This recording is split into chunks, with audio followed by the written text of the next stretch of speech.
Donc bonsoir à tous, merci d'être venus ce soir pour le lancement de la conférence magazine numéro 8. Donc nous allons parler donc, évidemment de la journal, mais également du projet Reset et de la sortie du roman de Philippe Deschamps-Bourbaillat.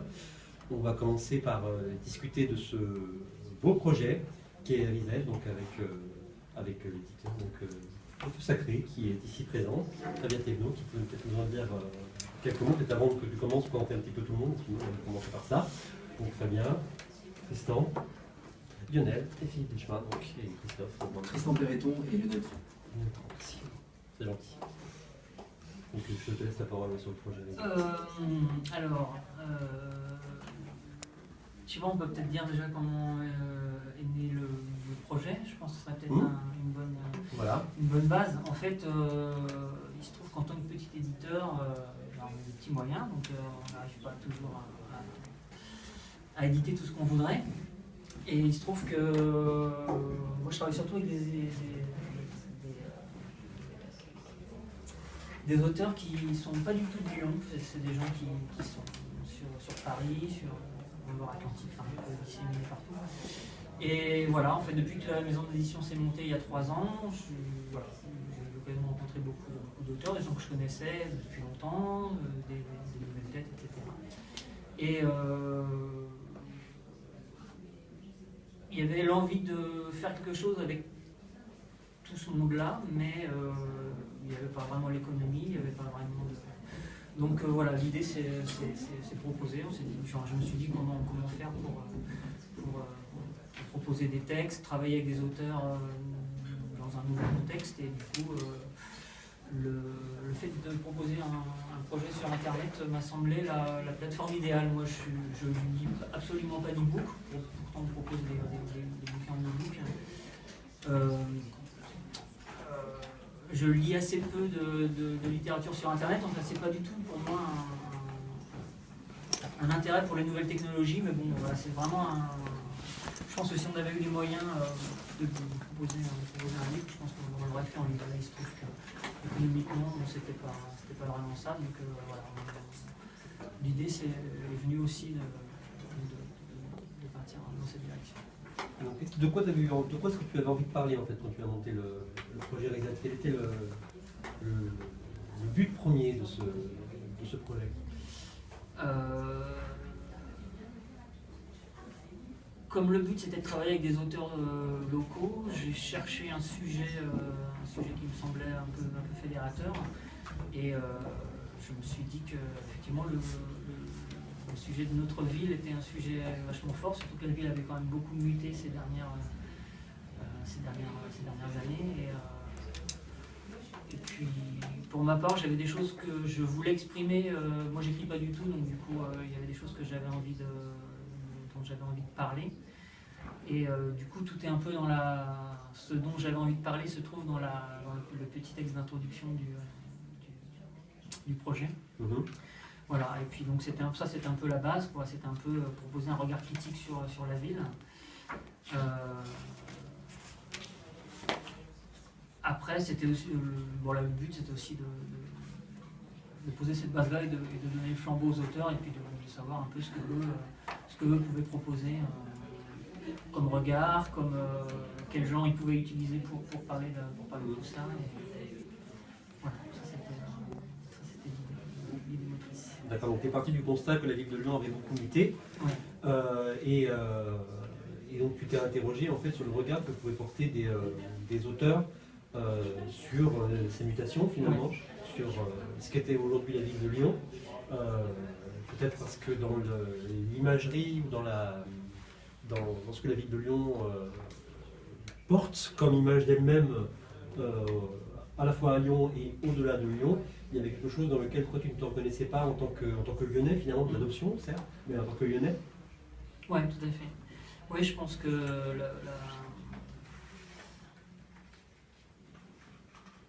je me suis rendu compte que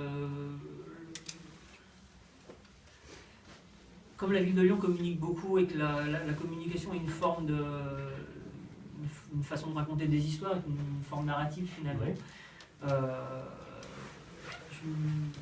Je me suis rendu compte que les gens qui s'occupaient de cette communication-là, ce n'étaient pas forcément des gens qui racontaient une histoire dans laquelle je me retrouvais, quoi. Et je me suis aperçu aussi que par rapport aux auteurs lyonnais que je lisais, il n'y avait pas forcément beaucoup de gens qui écrivaient sur ce thème. Donc voilà, c'était aussi une invitation pour aussi commencer à réfléchir avec nos modestes moyens sur ce sujet-là. C'était vraiment l'idée, c'est pour ça qu'on appelait le projet Une contre-histoire de Lyon, c'était vraiment l'idée de proposer une forme dite de commencer à raconter des... Même si c'est de la fiction, que ce soit des histoires... comment dire... Les histoires de fiction... Qui soient peut-être plus proches du cœur. Qui révèlent quelque chose de plus vrai que les histoires de... Qui font partie de la communication officielle de la ville de Lyon, finalement. D'accord.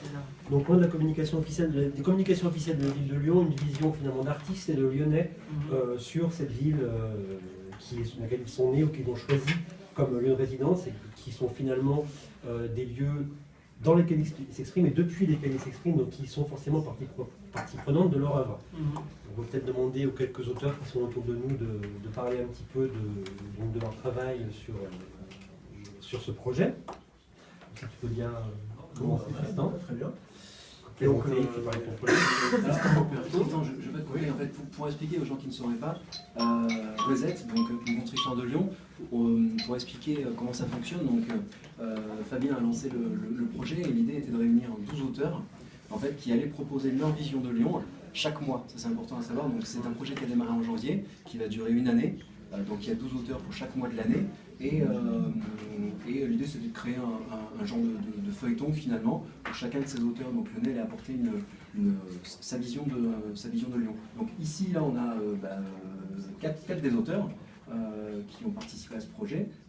Tristan Perreton, Christophe Ramin, Lionel Tran. Donc chacun a déjà édité une nouvelle qui est disponible en ligne, donc sur le site Rosette, une contre-histoire de Lyon, que l'on retrouve via ton site Le Feu Sacré.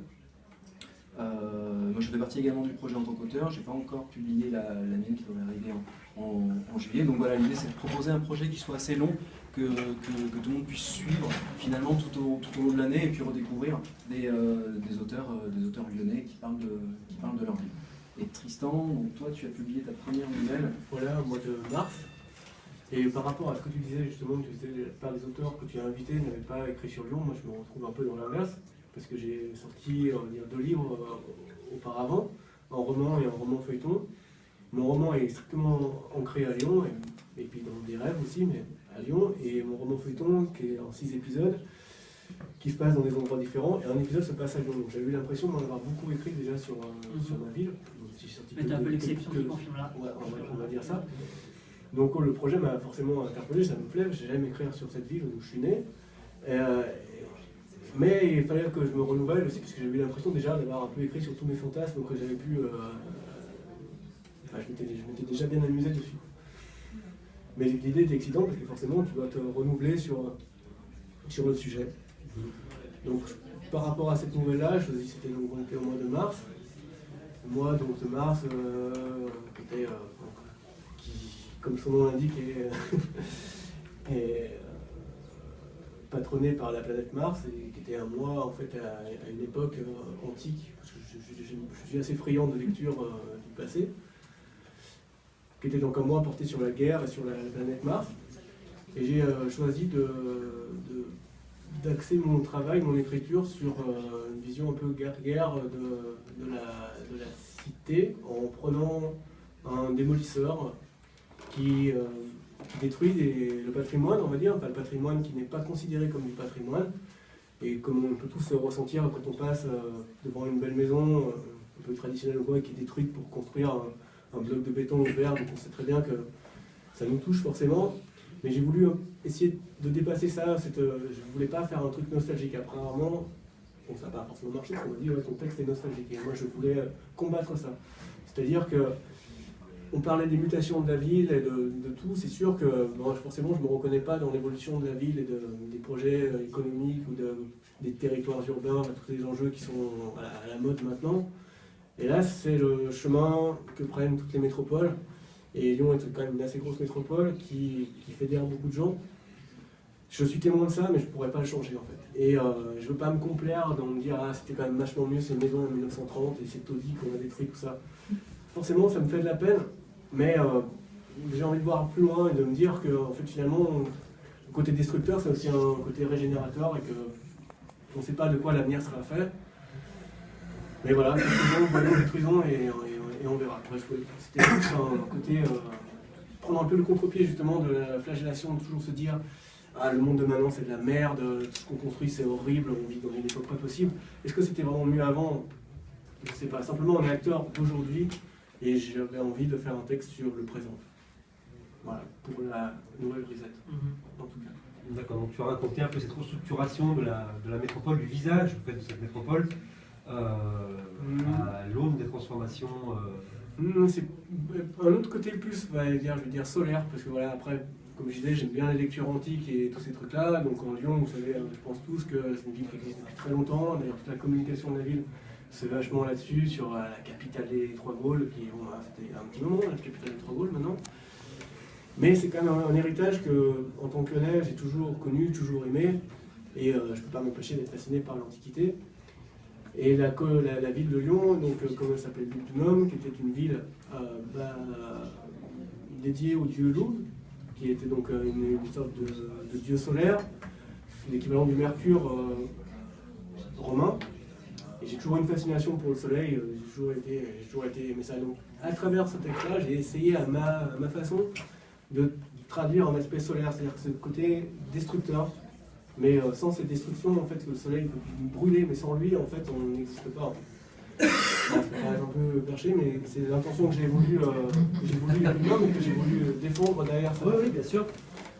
Et aborder ce thème de loup à travers juste un soldat, mais qui va utiliser certains symboles pour détruire, pour régénérer. Oui, parce que tu parles donc du point de vue du démolisseur, en fait, Voilà, tout à fait. qui va dans son bulldozer et qui va détruire la tête dans sa peau et essayer de comprendre en fait, ce que lui va ressentir au moment où il va... Où il le fait, pourquoi il le fait, et pourquoi à des moments on a besoin d'oublier son passé pour se concentrer sur ce qui va se passer, ce qui est devant nous, et ne pas se retourner. Très bien. En prenant pour cadre la vie de Lyon. Très bien, donc la nouvelle du mois de mars, donc mars.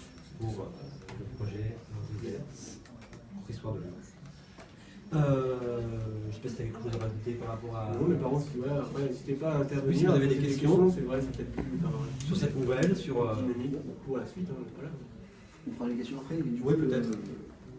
On va enchaîner avec Lionel et donc si tu veux bien nous parler de ton projet et puis de ta nouvelle et de ce que tu as voulu montrer. Je vais essayer d'être synthétique. Fabien, que je connais depuis longtemps, m'a parlé de ce projet que je trouvais intéressant. Il m'a invité à faire une nouvelle et j'ai tout de suite répondu que ça allait être serré au niveau du timing pour moi, parce que je suis débordé de travail autour de l'écriture.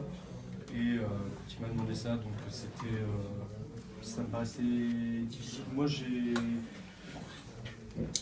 déjà écrit sur Lyon plusieurs fois, puisque mes deux bouquins en littérature, dont le dernier est sorti en septembre 2012 chez Stock, qui s'intitule Nos présents, se passe à la Croix-Rousse. Le bouquin d'avant, il se passe en partie à la Croix-Rousse, en partie à Vanvelin. Et avant, j'étais scénariste de bande dessinée dans le mouvement de bande dessinée indépendant. Et les 4 bouquins que j'ai scénarisés, ils se passent tous à Lyon, quasiment. Donc j'avais déjà abordé ces thèmes de manière littéraire et la question de l'identité de la ville, elle me travaille depuis longtemps. Il y a peu d'écrivains lyonnais que j'aime bien, mais il y en a quelques-uns qui ont vraiment réussi à cerner l'âme de la ville, comme souvent je cite Jean Reversy avec les 3 bouquins qu'il a fait avant de mourir, Le Passage, La Place des Angoisses, qui est sur la place Bellecour, qui est une vision très introspective, très pesante, très mortifère de la ville, dans laquelle je me reconnais pas mal.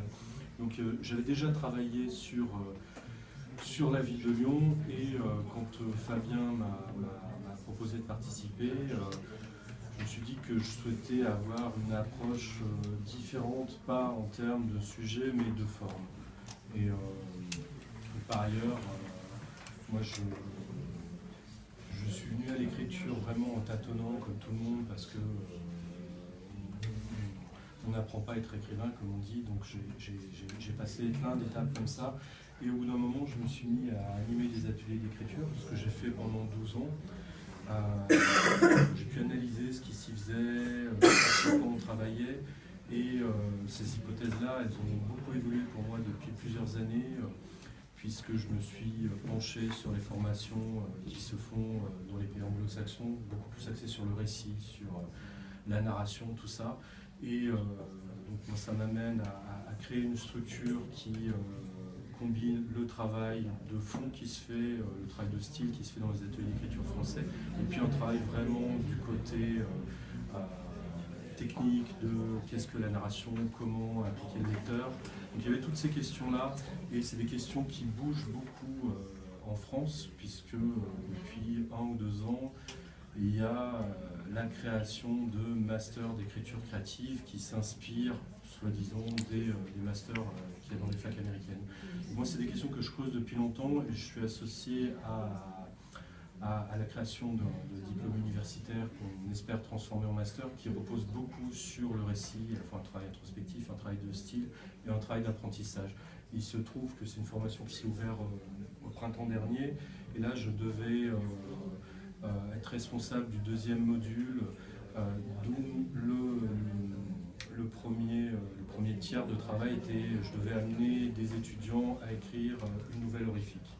Donc j'ai dû beaucoup me pencher là-dessus, et je m'étais dit, en n'étant pas du tout sûr d'être capable de faire ça, je ne voulais pas faire la littérature, je voulais faire quelque chose de modeste, mais qui arrive à être assez impliquant pour le lecteur, assez horrifiant, assez éprouvant, une petite histoire. Je vais faire une petite histoire sur, j'allais dire mon quartier, c'est même pas mon quartier, sur ma rue, ça fait à peu près 35 ans que j'habite dans le même pâté de maison, donc j'ai placé une histoire qui se passe au coin de ma rue, et j'avais très peu de temps, donc je l'ai écrit, j'ai eu une journée d'écriture dessus, travail de recherche documentaire inclus, je suis allé enjamber les grilles du collège qui a fermé pour être transposé, donc ça touchait aux mutations du plateau de la Croix-Rousse. Et j'ai écrit ce texte-là tout en formant des gens en même temps. Donc ça s'est vraiment inscrit pour moi dans ce contexte. J'ai pas réfléchi à ce que je voulais dire sur la vie, quoi. J'ai mêlé, comme toujours dans un travail d'écriture, des éléments de l'ordre de la nécessité, des choses autobiographiques que j'ai beaucoup transposées, parce que le personnage, c'est un personnage féminin, et j'ai essayé de faire une histoire qui soit assez horrible finalement, et qui s'inscrit avec peu de recul dans un tout petit bout d'une rue, dans un quartier où on sent des mutations sur ce quartier-là. Donc voilà ce que j'ai fait pour le projet, avec beaucoup de travail autour de l'écriture là-dessus, sur le genre, parce que je me suis replongé sur des auteurs, j'ai restructuré des nouvelles dans une formation que j'ai fait les semaines qui précédaient, et le texte est venu comme ça. Je me suis fait un apprentissage avant d'aborder ce registre-là. Je n'étais pas du tout sûr j'aurais pu faire un texte plus littéraire, comme je l'ai déjà fait, mais je souhaitais vraiment pas utiliser les habitudes d'écriture que j'ai. J'étais pas du tout sûr d'être capable de faire quelque chose qui se tienne. Donc ça s'est fait d'ailleurs avec un mois de retard. Ça s'est fait en avril. Voilà ce qu'il en est de ce travail-là. Donc je décortique pas de quoi ça parle, c'est juste une histoire dans laquelle on se laisse embarquer, et on est potentiellement assez dérangé par ce qui s'y passe. Et c'est le texte le plus purement narratif que tu as écrit finalement. Ouais. Oui, c'est vraiment des choses sur quoi je me forme depuis un moment, quoi, parce que construire une histoire qui va immerger le lecteur, qui va lui faire vivre, qui va lui donner l'impression de ressentir dans la peau d'un personnage, c'est pas ce que je savais faire jusqu'ici dans l'écriture, parce que je traitais les choses beaucoup plus par le style, de manière intuitive, introspective, créer une atmosphère. Là, je voulais vraiment avoir quelque chose de très modeste, une nouvelle de genre, qui ne soit pas une parodie du genre, qui soit une vraie nouvelle de genre, en analysant comment ça fonctionnait, et parvenir à produire ça. Donc c'était Enfin voilà, moi je sais que pour partir sur un projet d'écriture, il faut qu'il y ait un minimum d'enjeux, de trouilles, de pas être sûr d'être capable d'arriver à exprimer ça, ou là c'était au niveau thématique et puis au niveau formel aussi. Il y avait un gros enjeu formel, j'étais vraiment pas du tout certain de parvenir à mener ça à terme. Et puis après, bon, j'ai eu très peu de temps, donc j'ai fait ça en une journée, et puis tu m'as donné quelques jours pour le travailler. Voilà, je ne dis pas grand-chose sur la ville de Lyon. Tu dis pas grand-chose non plus sur le thème et le contenu en fait de l'histoire que tu développes, mais donc comme tu l'as dit, tu laisses les lecteurs aller vers le texte et se forger leur propre opinion. J'ai utilisé les éléments qu'il y avait en bas de chez moi, un terrain de sport, tagué, un collège qui vient d'être fermé pour être transposé dans l'ancienne UFM, donc ça touche à des questions qui se jouent au niveau politique bien sûr, parce que la fermeture des UFM qui a été remplacée par des formations universitaires auxquelles je suis amené à participer du coup, bien sûr il y a tout ça qui se joue, mais je tenais pas à faire passer une analyse, je tenais vraiment à faire passer des sensations surtout. Voilà, donc c'est quelqu'un qui se réveille, qui entend du bruit en bas de chez lui, et puis il advient ce qu'il advient. Quelqu'un qui a déjà des problèmes quand il se réveille. D'accord. Un bon départ pour commencer une nouvelle, une histoire finalement. Le bruit qui arrive du dehors et qui attire son attention vers cet endroit-là. Très bien, merci. Et donc, c'est à ton tour. Oui. Donc moi, sur le projet, j'interviens, on va dire, sur deux plans. Parce que, en tant que rédacteur en chef de l'Incontournable Magazine, Fabien était venu nous voir pour nous proposer et nous présenter le projet, également en tant qu'auteur, parce que je suis en train d'en écrire une là, qui paraîtra en juillet. Fabien était venu nous voir, donc tu étais en train de chercher les auteurs, tu n'avais pas tout le monde, je crois. Le nom n'était même pas encore Reset, parce que tu avais quelques choix de titres. Moi, ce qui m'a intéressé avec le projet, c'était véritablement l'idée d'essayer de finalement montrer qu'il y avait une autre réalité objective derrière celle qui était présentée de manière subjective par la communication du Grand Lyon. C'était quelque chose avec lequel, finalement, dans le magazine, l'Incontournable, on est confronté tous les jours, puisque quand on a créé le magazine, on s'est rendu compte, nous, qu'il y avait une forme d'hégémonie culturelle qui était imposée par des gens et des structures qui ont beaucoup d'argent. Et du coup, par exemple, si on faisait une cartographie de la vie culturelle lyonnaise en prenant les articles de presse qui paraissent dans Lyon, on aurait l'impression qu'il n'y a rien. C'est-à-dire que par période de l'année, il se passe toujours la même chose. Donc pour quelqu'un qui est extérieur à la ville de Lyon, s'il se réfère à ce qu'on trouve dans les médias dominants, gratuits ou payants, il va se dire, en fait, finalement, il n'y a pas grand-chose. C'est-à-dire que la ville est ponctuée par des gros événements. Et finalement, l'idée que Fabien nous a présentée à travers Reset, c'était de montrer que Lyon, ce n'était pas que la communication, on va dire, institutionnelle, mais qu'il y avait des choses, on va dire, souterraines qui représentent peut-être, si on fait le calcul, c'est des choses que moi je m'amusais à faire quand j'avais un peu de temps à perdre, de calculer le nombre d'événements en fait, qui sont médiatisés, ceux qui ne le sont pas. Et finalement, ce qui est assez intéressant, c'est qu'on se retrouve avec le même ratio que les entreprises en France. C'est-à-dire qu'il y a 98% de PME et 2% de sociétés du CAC 40. Mais on n'entend parler que des grosses sociétés du CAC 40. Et en culture, c'est pareil, en fait, on est soumis à cette même règle économique. Donc quand tu es venu nous voir, moi j'ai trouvé ça extrêmement intéressant, parce que ça collait parfaitement avec notre combat un petit peu solitaire dans la rédaction du magazine. Et puis voilà, ça permettait aussi comme nous on avait une ligne éditoriale qui était Accès Littérature, de pouvoir donner la parole à des auteurs et puis des maisons d'édition comme Le Feu Sacré, puisque dans chacun des magazines, vu que nous on est bimestriel, il y a une interview de chacun des auteurs tous les mois. Donc voilà, on s'est reconnu, enfin, je me suis reconnu dans ce que toi tu voulais faire passer comme idée à travers ce projet. Voilà, et du coup, en tant qu'auteur, moi c'est vrai que je suis arrivé à Lyon en 2001. Et quand je suis arrivé à Lyon en 2001, bah, on prend un peu les papiers qu'il y a, qu'on trouve, les petits magazines, on branche la télé, on tombe sur TLM. Là, c'était le choc, j'avais l'impression d'être sur une autre planète. Mais vraiment, c'était un truc ahurissant. On était obligé de se taper les émissions Radio Espace, donc la mauvaise techno, la dance. Franchement, nous, on débarquait à Lyon, on avait fini, on se disait, attendez, mais là, et avec ce côté un peu élitiste en plus qui est inhérent à la ville de Lyon, qui s'est muté, c'est ça qui est marrant, c'est que ça a muté vers des choses, on va dire, très institutionnelles comme l'émission Nord, en fait, qui ont juste pris l'apparat de ces grosses choses qu'on retrouvait à l'époque dans ces émissions, Lyon People, des trucs comme ça. Lyon Clubbing. Lyon Clubbing, voilà. Et c'est vraiment surréaliste. On découvrait ça, et en débarquant sur Lyon, donc on pouvait se dire qu'il y avait une image de Lyon qui était complètement différente. Et moi, je suis arrivé sur Lyon, j'étais à la Croix-Rousse, dans les pentes. Donc du coup, il y avait un choc. Lyon, pour moi, c'était les rues qui sont par ici, et j'allumais TLM, et c'était une autre vision, un truc...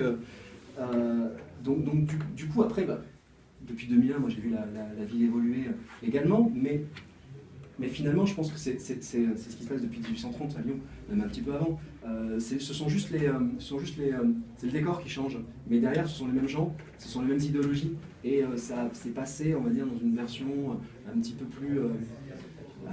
plus parisienne, grand journal, pour caricaturer les choses, avec ce tournant un petit peu électro, un petit peu plus pointu, mais finalement on se retrouve avec une ville qui reste très compartimentée, avec des classes, des gens qui vont là parce qu'ils ont besoin de telle classe sociale, d'autres qui sont là, des gens qui pensent qu'ils font partie d'une certaine classe sociale, mais en fait ils n'en font pas partie.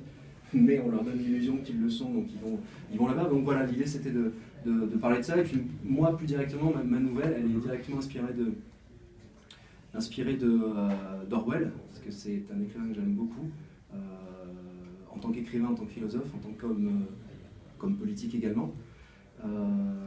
Et du coup, c'est une nouvelle qui se passe au parc de la Tête d'Or, qui est une genre de parodie de la ferme des animaux, avec des personnages un petit peu célèbres de la ville de Lyon. Donc voilà. Tout le monde est égaux, mais il y en a plus que d'autres, c'est ça la phrase? Exactement. D'accord. Exactement. Et donc ça se passe dans le parc. En gros, tu disais qu'à Lyon, tu avais l'impression que c'était plus segmenté dans les sorties, dans des trucs comme ça. Est-ce que tu n'as pas l'impression que dans beaucoup de villes, c'est la même chose? Dans beaucoup de villes, c'est la même chose. Lyon n'est pas une exception, mais à Lyon, c'est vraiment, vraiment très, très flagrant. Et c'est pour ça que je pense que la ville est aussi chargée d'un point de vue histoire sanglante, parce que depuis très très longtemps, c'est comme ça. Et en mon sens, ce sont seulement les oripeaux qui changent.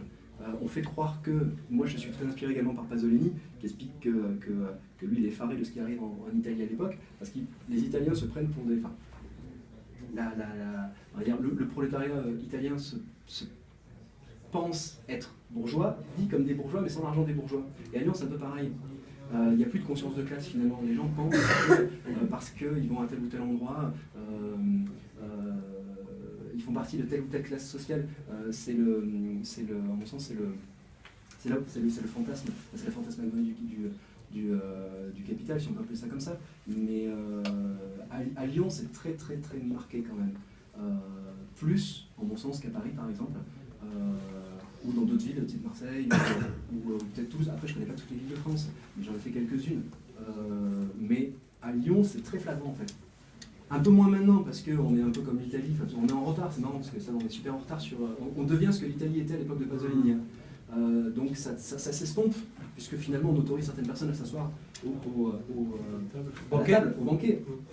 Mais pas tous pour l'instant. Et puis ça, on leur donne l'illusion qu'ils en font partie.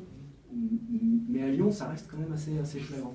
Et pourquoi à Lyon? Parce qu'à ton avis, c'est une société qui n'est pas une ville, qui a une image une identité plus bourgeoise peut-être que d'autres villes ailleurs en France, qui ont des mentalités un peu plus ouvrières, ouvrieuse finalement. que d'autres. C'est vrai que nous, on a cette image en fait, de ville bourgeoise de province finalement. Ouais, mais c'est pas Je ne sais pas. mais j'en suppose quand même. Parce que, Ah bah oui. les bourgeois, il y a 10% de la population, je sais pas combien de pourcents, mais moi, quand j'entends ça en tant que lyonnais, moi, ça m'a toujours énervé, ce côté Lyon bourgeois, parce que j'estime pas faire partie d'un milieu bourgeois. Et comme plein d'amis à moi aussi, ou des gens qui ne sont pas simplement mes amis, mais mes riverains, mes voisins, qui je vois et triment. Et juste, bah ok, ils vont trimer pour des bourgeois, une certaine élite qui va avoir le pouvoir ici avec leur réseau. Mais le 90% des habitants, surtout que Lyon est une ville quand même en expansion, il y a plein de gens qui vont juste venir faire des boulots à la con ici, quoi. Et en quoi ce serait des bourgeois. Et voilà, ça c'est mon côté très chauvin, que je vais défendre. Moi je suis tout à fait d'accord avec toi. Et je pense qu'aujourd'hui, et c'est marrant parce que ça, voilà, je sors un bouquin, je me dis au cas où, ceux qui n'avaient pas vu, c'est typiquement le sujet en fait, parce que pour moi, il n'y a plus de bourgeois, enfin, la vieille classification des bourgeois, des prolétaires, ça n'existe plus en fait. Ça a bien changé. Ça n'existe plus, parce qu'il n'y a plus, on ne peut pas diviser les gens entre les propriétaires des modes de production et le prolétaire qui est salarié. Ça n'existe plus pour plein de raisons. Il y a des salariés qui gagnent plus d'argent qu'un bourgeois. Par exemple, il y a un trader dans la nomenclature de la fin du 19e marxienne, je dis bien marxienne et pas marxiste, c'était un prolétaire. Seulement, il gagnera certainement plus d'argent que peut-être nous 10 réunis. Donc il y aura plus de pouvoir d'achat, donc plus de pouvoir. Ça n'a plus vraiment de sens. On est tous devenus pratiquement des bourgeois finalement dans notre façon d'appréhender le monde. Et c'est ça en fait qui est à mon sens plus important. Et à savoir, est-ce qu'on consomme plus qu'on produit ou est-ce qu'on produit plus qu'on consomme. Voilà. Et je pense que tout le problème aujourd'hui, c'est que on raisonne malheureusement avec des concepts qui sont obsolètes. Et aujourd'hui, il faut faire soit une réification de tous ces concepts, soit les repenser pour comprendre finalement qu'est-ce qu'on est. Enfin, après, on refait du compte, où est-ce que je viens, où est-ce que je vais, voilà. Et essayer de retravailler notre conscience de classe, savoir. Et en fait, la classe, le rôle de chacun, c'est un peu ce dont tu as voulu parler finalement dans le roman qui est en face de nous, Contrôleur.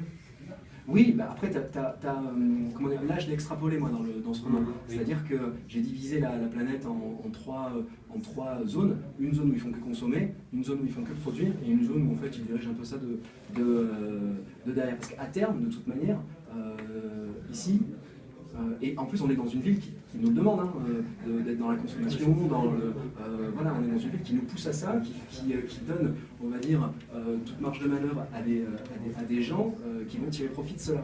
Donc je pense qu'aujourd'hui il y a des gens qui ont des fonctions. Avant c'était plus... on est une période de flottement. Avant il y avait ta fonction, le prolétaire devait produire. Aujourd'hui il y a des gens qui doivent produire, d'autres qui doivent consommer. Parce que la croissance elle ne passe que par la consommation. C'est devenu le moteur. Avant c'était la production qui était le moteur du capitalisme, maintenant 29 est passé par là, sur production, donc il faut que les gens viennent s'asseoir à la table, donc on leur donne de l'argent pour qu'ils puissent consommer, c'est la base du Fordisme. Donc du coup, aujourd'hui tu as les consommateurs, je ne sais plus que c'était ta question d'ailleurs. Comment est-ce que ce que tu disais s'appliquait justement à... Comment est-ce que ce que tu disais finalement se voyait dans ton travail d'auteur dans le roman Contrôleur? Ah ben voilà, moi j'ai extrapolé les zones, et là je parle de gens qui sont dans une zone où ils ne font que consommer. Et ils n'ont même pas de conscience de classe, de consommateur, parce qu'ils ne savent même pas que les gens produisent. C'est un peu comme quand on est enfant et qu'on n'a pas de différenciation à l'autre quand on est tout jeune, en fait. Ce qu'on appelle la pensée magique en psychanalyse. C'est-à-dire qu'on pense que tout le monde est une extrapolation de sa pensée. J'ai faim, ah tiens c'est marrant, on me donne à manger. J'ai besoin de faire caca, ben, hop, ça se passe et puis on nettoie. Donc ces gens-là sont un peu dans cette fonction-là. Et nous-mêmes, on est un peu dans cette fonction-là parce qu'on ne comprend pas que tous les produits dont on jouit sont produits par des gens qui, eux, n'ont pas le droit de consommer par contre. Qui doivent produire. Voilà. D'accord, très bien. Est-ce que tu as quelque chose à ajouter par rapport à Contrôleur Je n'ai rien à ajouter pour ma défense. D'accord, très bien. Bon, Christophe, vu que tu as mené le débat, Je vais peut-être en profiter pour te poser la question de la nouvelle. Pose-moi la question. Puisque tu vas pas te la poser à toi-même. Oui, effectivement, c'est compliqué. Ouais. Donc, ma nouvelle. Donc, je vais commencer par me présenter. C'est Donc, la nouvelle du mois d'avril. Qui est du mois de mai. Donc, ma nouvelle du mois de mai, donc, qui est sortie donc, il y a quelques jours, donc en ligne, en e-book, en audiobook. donc, s'appelle Catacombes. C'est une nouvelle qui vous entraîne dans les côtés de la ville de Lyon qu'on ne voit pas forcément du premier abord, qui vous entraîne sous nos pieds, quelques mètres en dessous.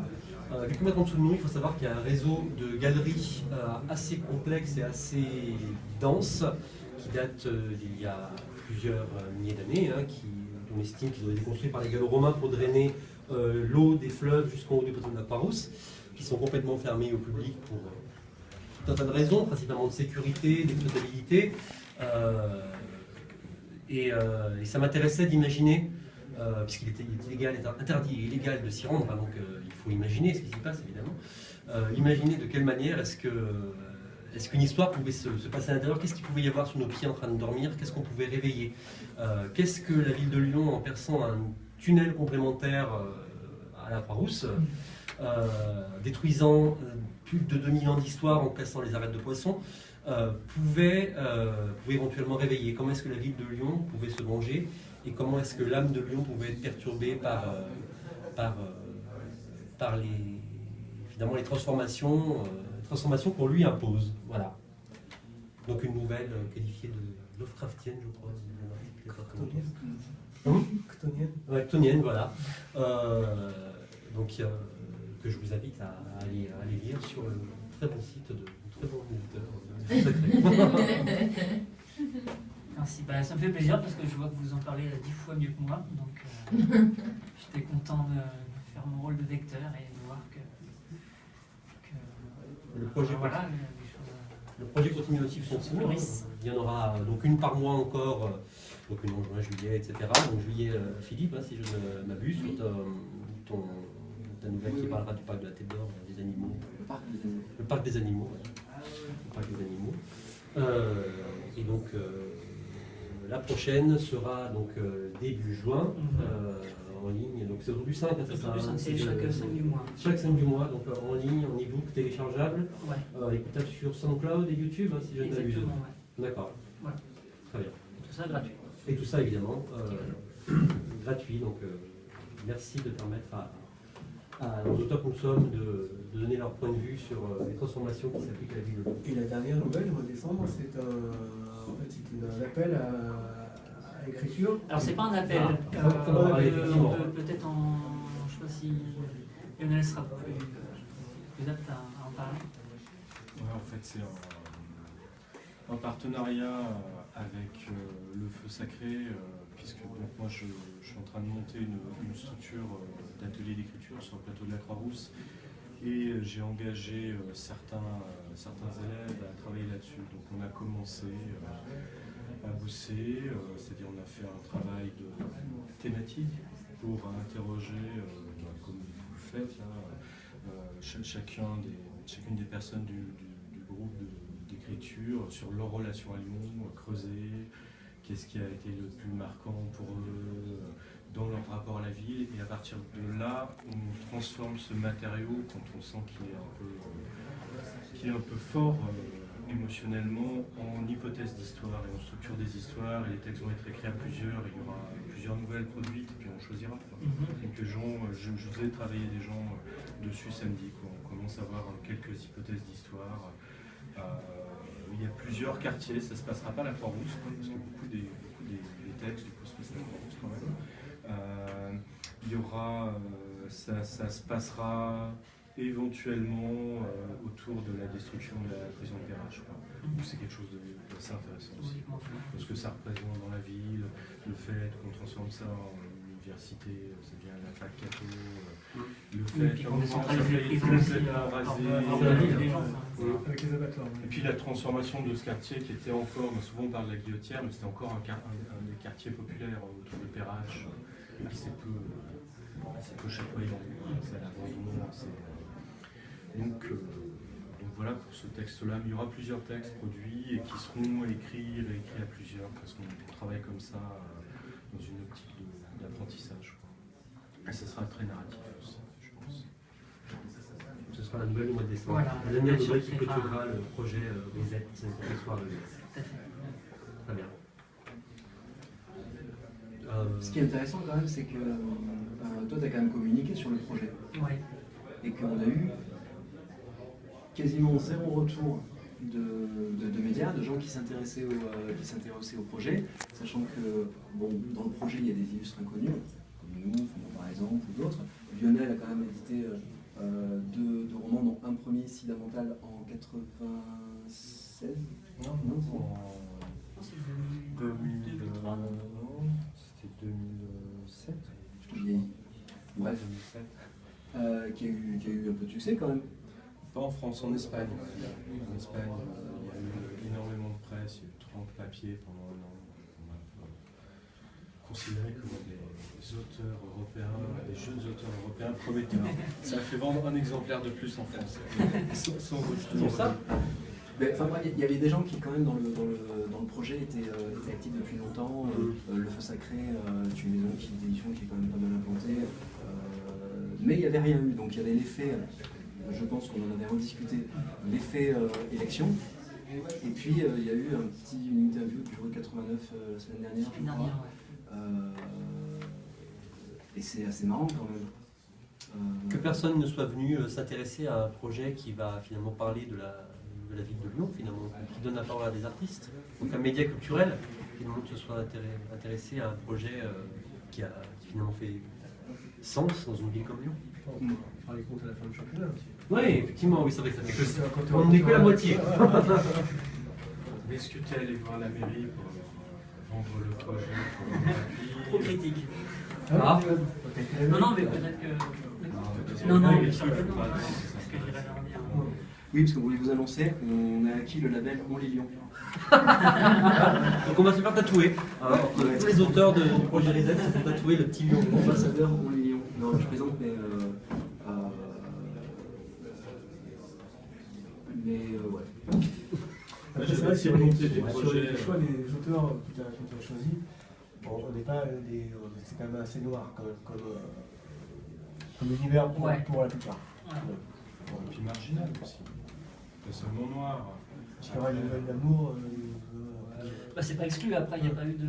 L'idée c'était aussi de ne pas forcément obliger les auteurs à travailler dans un genre. Donc on pourrait avoir aussi Mais après, voilà, une nouvelle. On devrait l'Arlequin. Pourquoi pas. Enfin, Non, je pense pas que c'est ça. C'est ce que disait Philippe tout à l'heure.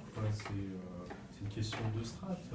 Si c'était un projet qui était monté avec la mairie, ouais, en qui partenariat avec le quelques sucre. auteurs plus connus d'origine lyonnaise, de Lyon maintenant, il y en a quoi. Ouais, Tu vois, ouais. là, il y aurait un écho, on aurait dit un truc sur Lyon, on aurait trouvé ça, mais c'est des questions de réalité culturelle et économique. Ouais, surtout. Et après, on fait ça, c'est marginal, même si ça n'a pas l'apparence. Il ne faut pas s'attendre à avoir des échos que ça intéresse au-delà. Ouais, puis la question, c'est de l'écriture. de savoir aussi si la littérature n'est pas devenue un médium marginal dans la sphère culturelle. Quoi. Oui, les 6 du roman quand même. Elle l'est forcément. Elle l'est forcément. Et ce qui est marrant, c'est que moi, je cite beaucoup Orwell, mais par exemple, le problème avec la littérature, c'est qu'il y a beaucoup trop de mots. Et le nombre de mots dans un dialecte ou une langue, elle crée le degré de complexité en fait de ta pensée. Plus il y a de mots, en fait, finalement, plus ta pensée va être complexe, parce que tu vas devoir te poser des questions, parce qu'un truc, tu peux le dire de plusieurs façons différentes. Et le problème dans la littérature, c'est qu'en fait, il y a trop de mots. Donc il faut simplifier vachement les choses. Mais pour rebondir à ce qu'on disait sur le fait que, moi je plaisante avec la belle en Lyon, mais ce qui est quand même assez marrant, c'est que, par exemple, toute la fantasmagorie autour, par exemple, de grandes villes internationales, si on parle que du pan, pas de musique, mais vraiment littérature, tu vois, par exemple, Hubert Selby,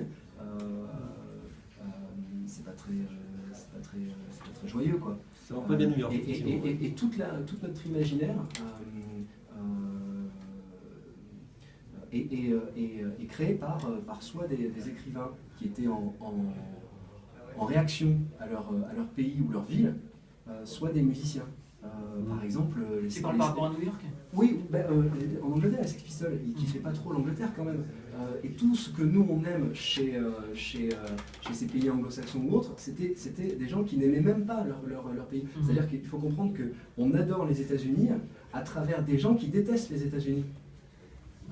Jim Morrison, il détestait Jimi Hendrix, parce qu'ils étaient en action. Et c'est la magie du système, c'est de récupérer ça pour ensuite en faire une marchandise. Et ça, c'est vraiment, vraiment intéressant. Et alors, après, c'est le temps qui le redéfinit. Par exemple, en France, nous, on n'arrive pas à passer le cap. Par exemple, des gens comme Jean Genet,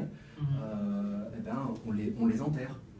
Et tous ces gens qui n'aimaient pas forcément, entre guillemets, une certaine facette de la France, comme on n'est pas dans une logique autant de marchandisation que peuvent l'être les États-Unis, on n'a pas cette capacité de pouvoir en faire des produits commerciaux. Mais nous, tout ce qu'on aime, finalement, outre-Atlantique, c'est que des gens qui détestaient eux-mêmes le pays dans lequel ils étaient. Et je pense même que s'ils ont atteint un tel degré, finalement, d'un tel niveau artistique, c'est parce qu'ils avaient condensé et emmagasiné en eux finalement tout ce qu'ils détestaient dans leur environnement. C'est vraiment comme nous, et ça c'est typiquement la double pensée orwellienne, quoi. C'est assez amusant. Je sais pas si c'est amusant, mais c'est intéressant à voir. Ce qui est intéressant à voir, c'est que les auteurs dont tu parles, tu parles de Selby, c'est un auteur qui s'est beaucoup inspiré. Tous. On peut prendre Preston Ellis pour Los Angeles ou d'autres, mais ils ont ingéré leur ville en fait. Et ils l'ont ressorti, ou Kafka, pour reprendre un article qui était paru dans l'Incontournable sur l'écrivain dans la ville, ont finalement ingéré leur ville pour en donner une image qui n'est pas forcément celle que les médias que l'institution voulait donner. Je veux dire, Selby, ils ne vont pas Broadway, quoi. Concrètement, non, quoi. Et Preston Ellis, ils vont pas à Hollywood, quoi. Ou alors ils le vendent d'une manière qui ne donne pas trop envie d'aller y passer. Ça, je ne va pas y vivre longtemps. Quand même, quand tu lis Glamorama, t'as un peu. Oui, Glamorama, mais. Tu vois, Victor, d'ailleurs, c'est marrant parce que. Moi, je l'aime bien, Glamorama. Tellement c'est stupide et dans le second degré. Oui, effectivement. Mais Les 20 ça donne pas vraiment très envie d'y vivre, quoi, finalement. Non. Ils ont une vision assez critique, finalement, de la ville. Ils l'ingèrent, ils la récupèrent, ils en ressortent finalement une vision un petit peu critique. C'est un peu l'idée que tu as envie de développer. Qu'en dis-tu, Lionel?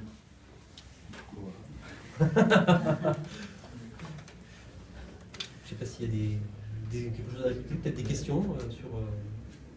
Ouais, je sais pas s'il y a des gens qui ont des questions. Pour répondre à ta question, faut pas attendre de réaction.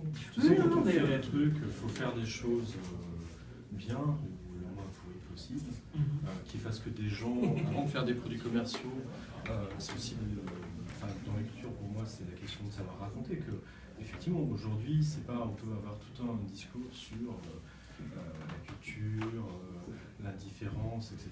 Il faut surtout parvenir à faire des œuvres, qu'elles soient musicales, qu'elles soient cinématographiques, qu'elles soient écrites, qui fassent une place à des lecteurs, à des spectateurs, auditeurs potentiels, travailler le mieux possible là-dessus, faire en sorte que les gens, et ça ne tient pas qu'à des moyens commerciaux de vendre, de faire des produits. Bien sûr, ceux qui vendent des produits cherchent des produits de qualité dont les gens vont avoir envie aussi, quoi. C'est la grande force, quoi. Faut, de manière alternative, faire des choses que les gens ont envie de lire, de prendre le temps parce qu'on a tous des piles de livres, des téraoctets de films, de séries, de musique. C'est une question de choix là-dessus aussi, quoi. Donc quand on fait quelque chose, c'est pas seulement pour prendre la parole, c'est pour créer des formes dont les autres vont avoir envie. Je pense que c'est ça qui est important. C'est comme ça qu'on peut survivre et qu'on peut faire émaner de l'underground de temps en temps des œuvres qui vont circuler et parfois ailleurs, quoi. Parce qu'après, moi je dis, ils vendent absolument pas en France, quoi. Je suis un marginal de chez Marginal dans la littérature et j'ai eu la chance d'avoir des bouquins qui ont été édités à l'étranger par des petits éditeurs où là il y a eu un énorme écho, alors que ça parle de la Croix-Rouge, ça parle de la France dans les années 90. Je me disais, mais qu'est-ce qu'ils en ont à foutre? Et il y avait là le même écho, c'est pareil, Selby aux États-Unis, Il est très connu en France, il a influencé beaucoup d'auteurs, il a marqué aux États-Unis, c'est pas une star, quoi. Bret Easton Ellis, c'est autre chose, quoi. Donc, c'est faire des boulots qui puissent circuler, qui se tiennent tellement que des gens aient envie de les lire et se dire que c'est jamais acquis, quoi. Parce que même, moi je sais que j'étais beaucoup dans l'underground lyonnais des années 90, et à un moment on montait des expos, on faisait des performances, on produisait plein de sortes de boulots artistiques. C'était un milieu de 200 personnes, on se connaissait tous, on parlait tous d'Antoine Artaud, de machin, et ça tournait à vite, quoi. Ça tournait à vite, parce qu'on aimait tous les mêmes trucs. Et il y a un moment, moi je sais que j'en suis sorti, en restant, mon identité elle est là-dedans, je suis un marginal, mon travail il touche pas grand monde, et à un moment je suis allé soumettre mon boulot dans des cadres où personne ne me connaissait, où j'appartenais pas au réseau, quitte à vendre 5 livres par an, quoi, pour tester, comment dire, soumettre mon travail ou le travail que je produisais en tant qu'éditeur à des regards de gens qui, c'était pas des copains, c'était pas des gens qui partageaient la même approche intellectuelle, artistique. Et je pense que la force qu'on a à avoir dans l'underground, dans l'écriture, c'est se dire mais personne n'en a rien, il ne faudrait pas pleurer là-dessus. Il ne faut pas qu'on attende, on ne fait pas ça parce que les gens qui achètent le truc, parce que c'est les copains qui l'ont fait, qui le lisent. Est-ce qu'ils le lisent vraiment ou est-ce qu'ils font que vérifier les choses dont on discute ensemble, des soirées entières, etc. Enfin, c'est une vraie question, quoi. Si on fait ça, ce qui est difficile, c'est pour que ça puisse circuler un petit peu et que parmi ce qui sera produit, il y ait quelques œuvres qui puissent trouver des lecteurs, des auditeurs, des spectateurs et circuler, qui fassent que dans 5 ans, dans 10 ans, dans 20 ans, dans 30 ans, dans 40 ans, les gens qui disent, eh ben, l'alternative, Lyonnais, il a produit tel petit bouquin qui était un tout petit truc, qui continue à être là, qui continue à être lu et qui a été traduit par des punks, j'en sais rien, albanais, et où eux, ça apporte un éclairage sur ce qu'ils vivent. Et pour moi, c'est vraiment une question de fond, elles doivent trouver des formes qui ne soient pas qu'une expression intellectuelle non plus, quoi, mais sensible. Quoi. Et voilà ce qu'aujourd'hui, les auteurs dont on parlait, c'est pas tous des stars dans leur pays. Quoi. Et le fait qu'on continue à les lire, et qu'on ait envie d'eux, parce que c'est ça, dans l'écriture, il faut avoir envie de prendre le temps d'eux. Et c'est pas parce qu'on le fait qu'on y passe des dizaines d'heures, des centaines d'heures, que les autres sont obligés de nous lire. Quoi. A priori, ils n'en ont rien à foutre, et c'est normal. Quoi. Enfin, il faut rien attendre. Si on fait, c'est qu'on a besoin de le faire, sinon on ne saurait pas. Et voilà, après, les œuvres comme ça qui nous ont atteints, nous ont donné envie d'écrire ou de faire d'autres trucs, c'est ça, il y a une force dedans qui est tenue à la nécessité des auteurs et à la forme qu'ils ont pris, et puis les rencontres, les connexions, le fait qu'il y ait un machin à l'autre bout du monde qui tombe dessus, qui se dit putain ça me parle vraiment, c'est ce qu'il n'y a pas chez moi, où tout me tombe des mains, j'ai envie de passer de l'énergie, d'investir le peu d'argent que j'ai pour essayer de trouver des lecteurs pour ça, et a priori c'est pas gagné, et la plupart du temps c'est l'échec, et je fais ça, ce qui fait que ça nous atteint, et moi j'étais vraiment étonné, tu vois, en allant sur ton site, les interviews de bibliothèque, je sais plus comment t'appelais ça, à quel point quelqu'un comme Selby était toujours cité, quoi. Donc lui-même, c'était vraiment quelqu'un qui n'importait pas dans la littérature anglo-saxonne, américaine, tout simplement. Donc ça c'est bien le fait que ça puisse circuler, qu'il y ait des choses qui survivent. Quoi. Voilà, c'est un peu comme l'histoire des spermatozoïdes. Parmi tout l'activisme artistique qu'il y a sur les pentes de la Croix-Rouge depuis longtemps, espérons que Paris, tous les losers qu'on est, il y ait quelques trucs qui fassent un peu sens et qui arrivent à circuler, à survivre, à passer avec toute l'énergie de copains, de machin. Peut-être des jumeaux, Faut pas espérer. On est un peu moins nombreux que les spermatozoïdes quand même autour de la table. Donc voilà, sur l'écriture, c'est ça, hein, faut pas. Ça demande un investissement de la part des lecteurs. Et quand en plus c'est pas des potes, et quand c'est des potes, est-ce que c'est vraiment des lecteurs? Point d'interrogation, enfin, en ce qui me concerne. Donc voilà, il faut savoir que c'est pas comme la musique, c'est pas spontané, c'est non ludique, c'est pas comme le cinéma qui demande plus de moyens, même amateur. Ça demande un effort, c'est a priori pénible. Qu'est-ce que ça vaut si c'est pas édité par un grand éditeur? Si j'en ai pas entendu parler, je vais me taper des mots plus ou moins bricolés sur du papier, ça va être inepte. Donc voilà, on est face à ça, il faut le savoir. Quoi. Et Après, c'est clair que le même projet, mis en scène par la ville de Lyon, avec tel écrivain, telle écrivaine qui habite depuis 5 ans, ou avec l'aval de Villa Gilet, là, ça en parlerait, quoi. Mais bon, c'est pas la même chose, quoi. Ça pourrait même émettre un regard décalé sur la ville de Lyon. Hein. Ça pourrait même s'appeler Paris 7, mais on pourrait trouver un nom approchant. Et là, ça serait une autre paire de manches, mais c'est justement contre ça que le projet il est né. Ouais, il existe, il faut juste souhaiter que les textes puissent un petit peu circuler, que des gens aient envie de les lire, aient envie de les faire lire autour d'eux. Mais comme tu dis, la difficulté c'est de sortir de son cercle d'amis, quoi. Son cercle. Oui. Voilà, des gens qui tournent autour. Ah, mais sortir du cercle d'amis, il fait froid. La différence est réelle. Le cercle d'amis, un cercle d'amis qui est un cercle d'amis qui est un cercle Au d'amis milieu, aussi. au milieu, quoi. Oui, oui.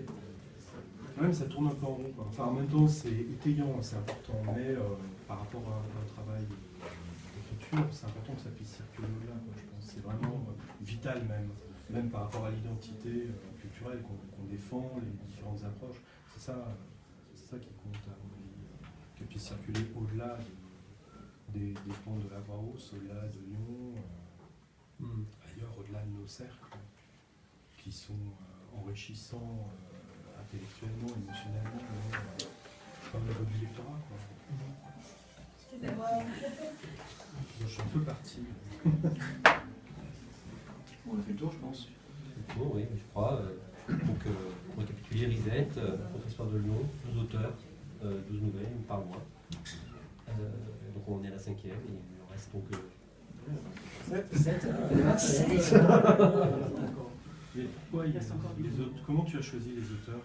Pourquoi c'est que des. Pourquoi c'est tous des blancs? Pourquoi c'est tous des blancs trentenaires hétérosexuels? Bien sûr. Non,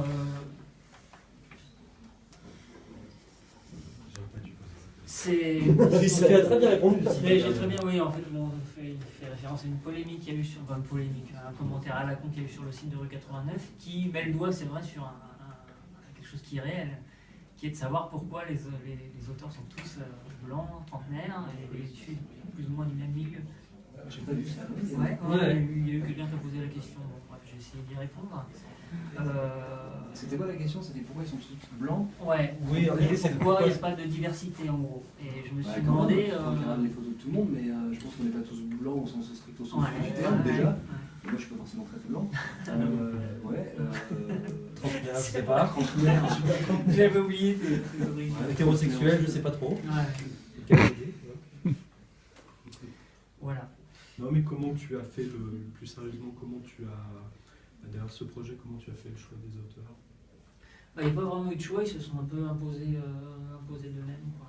C'est des gens que tu connaissais, que tu as. Il y a des gens que je connaissais depuis longtemps, comme toi et Tristan, des gens que j'ai rencontrés récemment comme vous, et puis ouais, c'est un mélange de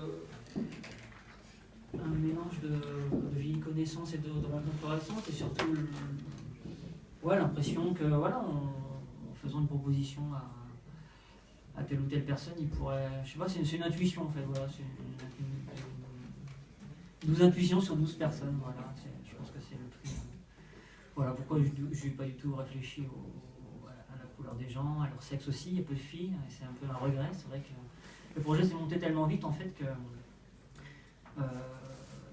je me suis aperçu à la fin qu'il n'y avait qu'une fille, et ça m'a un peu chagriné parce que bon, moi j'aime bien les filles, et j'aurais bien aimé proposer aussi ça me dérange pas qu'il n'y ait pas forcément des gens de couleur, parce que je ne me serais pas vu aller chercher quelqu'un de couleur simplement pour avoir respecté une espèce de quota un peu absurde. En revanche, oui, le fait qu'il n'y ait pas forcément beaucoup de filles, c'est un peu le regret, je dirais, par rapport au projet. Mais bon, voilà. Ça s'est monté très vite, c'est monté quand même quasiment Pour une saison prochaine, peut-être? Oui, pour la prochaine fois, oui, bien sûr. Tout à fait. J'avais une question. Oui. Tout le côté sonore, c'est une idée qui est venue après, ou c'était déjà une envie dès le départ en montant le projet Reset au niveau des lectures, etc. Moi, j'avais peur, effectivement, que les gens soient un peu rebutés, en fait, par le côté lecture. Moi, je lis beaucoup, je crois que les écrivains lisent beaucoup aussi, mais l'idée, c'est aussi d'arriver à toucher les gens sans forcément faire appel à des cercles de gens qui lisent beaucoup, vraiment de s'adresser aux communs des mortels sans forcément que... Voilà, je pense que le côté audiobook de la chose, c'est vraiment d'essayer d'arriver à toucher les gens par un biais un peu plus de rendre disponible le texte d'une manière un peu plus facile pour quelqu'un qui se dit tiens, j'ai pas forcément 20 minutes d'attention à donner sur ce texte. En revanche, je suis sur mon ordi, bon, je peux peut-être lancer la vidéo sur YouTube, écouter l'histoire et puis continuer à faire autre chose à côté. Enfin voilà, d'essayer de proposer un accès au texte par un autre biais. Pour ma part, il y avait aussi l'idée d'expérimenter un peu avec ça. En fait, j'avais acheté du matériel son pour le faire. J'avais envie aussi de mettre aussi les auteurs devant ce challenge aussi, de soit lire le texte, soit de le faire interpréter par quelqu'un qui connaissait. Donc voilà, pour moi, c'était aussi une forme de petit laboratoire, de me dire, tiens, j'ai ce matériel-là, pendant un an, on va expérimenter. Donc, selon les résultats, c'est bon, il y a des nouvelles qui sont mieux que d'autres, il y en a qui s'y prêtent plus, il y a des lecteurs qui sont meilleurs, il y a des histoires de son, de montage, enfin bon bref, il y a tout un tas de choses techniques qui rentrent en compte, mais l'idée c'était aussi vraiment d'expérimenter la chose pendant un an, de se dire bon bah voilà, ce sera peut-être pas parfait, mais bon, de toute façon on a monté ça spontanément, on a mis l'envie, les trucs sur la table, donc voilà, on lance le truc, voilà, comme disait Lionel, les choses sont peut-être pas parfaites, mais voilà, c'est fait avec l'énergie, et puis voilà, allons-y. Et encore une autre question, est-ce que vous ne pensez pas non plus que c'est... Enfin, on parlait aussi de retour, moi je trouve justement le projet intéressant, ce qui remet aussi, la nouvelle aussi un peu... en France, j'ai l'impression qu'elle est beaucoup boudée aussi par les éditeurs, par les lecteurs. Et du coup, d'avoir pendant 12 mois justement l'occasion de redécouvrir aussi les textes courts. Justement, vous parliez peut-être qu'il n'y avait pas forcément d'intérêt encore pour le Gazette. Est-ce que c'est pas finalement un désintérêt global en fait pour la nouvelle en général? Et est-ce que vous êtes lecteur de nouvelles aussi, ou c'était vraiment aussi un exercice là pour chacun, parce que c'est un texte court, parce que ça se prêtait bien aussi au format web, etc. Ou est-ce que c'est déjà ou est-ce qu'à la base, vous avez déjà un goût pour la nouvelle et pour ce genre Ouais, moi je peux répondre directement, non, je lis pas la nouvelle. C'est vrai que je trouve c'est très frustrant. Je lis pas énormément de romans, j'ai plus de documentation technique, tout ça, et une nouvelle, je trouve ça frustrant en fait. C'était ça aussi qui est l'intérêt du truc, tu lis un truc rapidement et tu restes sur ta fin. Et c'était justement l'exercice de faire ça, auquel je m'étais jamais vraiment adonné. J'avais déjà fait des trucs mais un peu plus longs, de 30, 40 pages, donc c'est plus vraiment de la nouvelle. Et c'est intéressant comme exercice. Par contre, je ne sais pas si j'aurais envie de retravailler ça. Je préférerais m'aventurer dans un truc plus long. En fait. Donc, pour moi, c'est formellement vraiment un exercice. C'est un exercice qui est intéressant parce qu'il te contraint à écrire dans une petite un format. C'est intéressant. C'est très intéressant, ça te pousse à dépasser en fait tes propres limites, finalement, les limites qu'on t'impose. C'est vrai que pour répondre à la question, je suis plus habitué du format encore plus court, de la poésie. J'ai un livre qui est sorti en 2009 de poésie contemporaine en fait, et j'ai toujours écrit. Je suis toujours intéressé à la forme et à comment par la forme dire ce qui n'est pas forcément dissible par les mots, le principe de la poésie en fait, et du coup m'attaquer à l'écriture d'une nouvelle, dérouler une trame narrative, c'est quelque chose d'assez assez nouveau et intéressant pour moi. Effectivement. Je ne suis pas forcément non plus lecteur de nouvelles. Moi j'aime bien en lire parfois. Après, la question que vous abordiez des nouvelles, où c'est connu qu'en France on lit pas beaucoup de nouvelles, les éditeurs ça ne les intéresse pas, c'est C'est une question qui touche au fait que en France, d'ailleurs vous avez dit nouvelles et après vous avez dit texte court. En France, on considère qu'écrire, ça ne s'apprend pas. Donc il y a plein de gens qui se lancent dans l'écriture, qui font des manuscrits qui passent 2-3 ans sans apprentissage, sans retour, sans analyse forcément sur leur travail formel d'un point de vue extérieur, sans un regard artisanal là-dessus. Et on ne sait pas raconter, on n'apprend pas à raconter. Donc on a plein de textes courts. Et des textes courts, ça n'intéresse pas forcément des lecteurs. Dans des revues, et même dans les revues, c'est pas forcément lu. Si les nouvelles de Risset, elles étaient dans l'incontournable, je suis pas sûr qu'elles seraient lues, quoi. Enfin, l'hypothèse, elle s'est pas faite, c'était pas ça le projet, mais je suis pas sûr parce que, voilà, c'est... et même quand... Si, je te coupe tout de suite parce que nous, en fait, On édite une nouvelle, on édite des nouvelles dans chaque numéro et elles sont lues parce que les gens nous font des retours. Et dans chaque numéro, nous, chaque fois, on a édité une nouvelle. Et les gens le lisent, les gens lisent tout en fait, c'est ça qui est assez marrant, parce que quand on a créé le magazine, on me disait ouais, il y a trop de mots et tout ça. Et moi j'avais un peu cette peur aussi après coup, parce que tout le monde te dit ça. En fait, je te rends compte, les gens lisent tout. Ils lisent tout. Ouais, c'est vrai que les nouvelles, oui, dans l'incontournable sont généralement lues, on a des retours dessus, effectivement. Donc, c'est peut-être une exception qui confirme la règle par rapport à ce que tu disais, mais...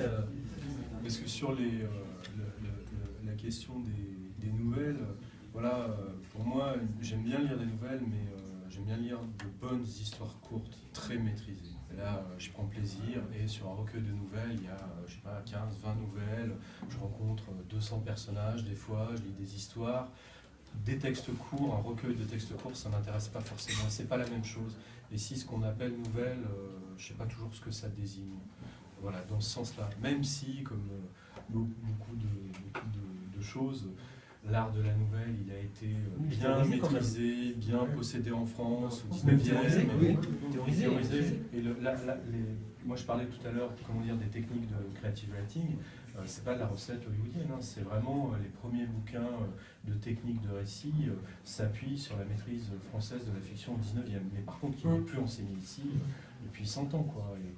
Qui a migré aux États-Unis, et du coup, on est obligé de retourner chez les Américains pour savoir écrire, retrouver ce savoir. Des scénarios, des choses comme ça. Il y a plein de choses mauvaises, hyper commerciales, mais les choses bonnes, c'est pas des génies, c'est de très bons artisans qui maîtrisent l'art d'emporter des lecteurs. Et si on veut raconter, enfin, si on veut arriver à faire passer notre pensée, notre sensibilité, il faut arriver à raconter, à entraîner les gens dans des choses.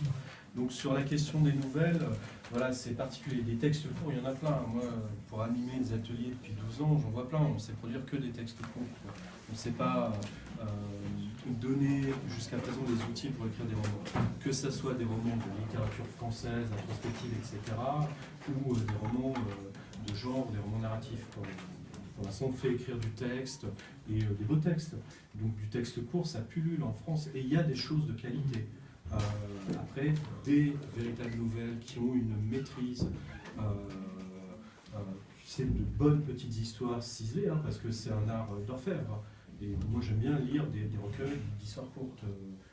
Parfois, ouais, ça me parle autant que de lire des romans ou d'autres choses, quoi. Après, lire du texte, pas forcément, quoi. Ça dépend des moments. Donc après, je ne sais pas là-dessus. Du texte court, on en trouve quand même partout, sur Internet, dans plein d'endroits, quoi. Après, mais c'est bien que les nouvelles soient lues. Ouais, elles sont lues. Et pour répondre à la question, pour ma part, moi c'est un style que j'aime beaucoup. J'ai lu beaucoup de nouvelles. Des fois, en plus, j'ai un peu des problèmes de concentration. Donc, si le truc n'est pas vraiment super nickel, donc je vais vite zapper. Donc, la nouvelle, c'est un style que j'aime bien. Puis, je pense aussi que ça dépend des gens, de leur possibilité de rentrer dans... Enfin, le temps qu'ils ont pour rentrer dans des histoires. Mais ce qui est marrant en plus, c'est que c'est un style qui permet aux gens de se réconcilier avec la lecture. Parce que souvent, les gens qui ne lisent pas beaucoup voient la taille du bouquin, ils ouvrent, il y a la taille des mots, et en fonction, ils disent ah, je vais y rentrer ou je ne vais pas y rentrer. Donc moi, c'est un style que j'aime beaucoup. Puis ouais, il y a des perles. Enfin, en plus, nous, les Français, il y a des choses extraordinaires en nouvelles. Et puis c'est vrai qu'après, pour répondre à la question, je pense que le format nouvelle se prêtait au projet dans les mêmes, quoi. Proposer 12 romans.